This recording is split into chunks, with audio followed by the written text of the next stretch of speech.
خواب میں اونٹ دیکھنا، اونٹ پر سوار ہونا، اونٹ سے گرنا، اونٹ کا حملہ آور ہونا، دیکھنے کی مکمل تعبیر۔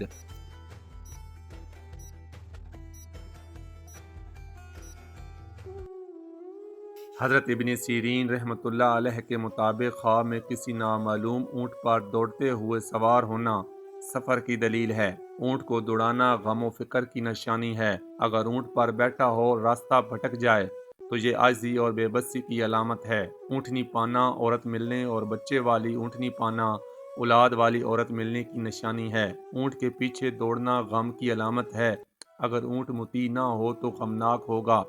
حضرت دانیال علیہ السلام نے فرمایا کہ مست اور غصے والے اونٹ پر بیٹھنا کسی بڑے آدمی کے قبضے میں آنے کی علامت ہے۔ اونٹ سے لڑائی مرد اجمی سے دشمنی کی نشانی ہے۔ اونٹ کے گلے کو اپنے ملک کے طور پر چرانا حکومت ملنے کی دلیل ہے۔ اونٹنی کا دودھ دوہنا بادشاہ سے مال و دولت پانے کی علامت ہے، لیکن دودھ کے بجائے خون کا نکلنا حرام مال ملنے کی نشانی ہے۔ اونٹ خریدنا یا بہ میں پانا نکاح یا کنیز خریدنے کی دلیل ہے۔ اونٹنی کا مر جانا بیوی کی موت یا جدائی کی نشانی ہے۔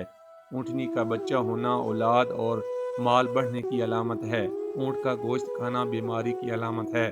حضرت جعفر صادق رضی اللہ تعالیٰ عنہ کے مطابق اونٹ کا خواب 10 معنوں میں آتا ہے: بادشاہ، امیر، مومن مرد، سیلاب، فتنہ، آبادی، عورت، حج، نعمت اور مال۔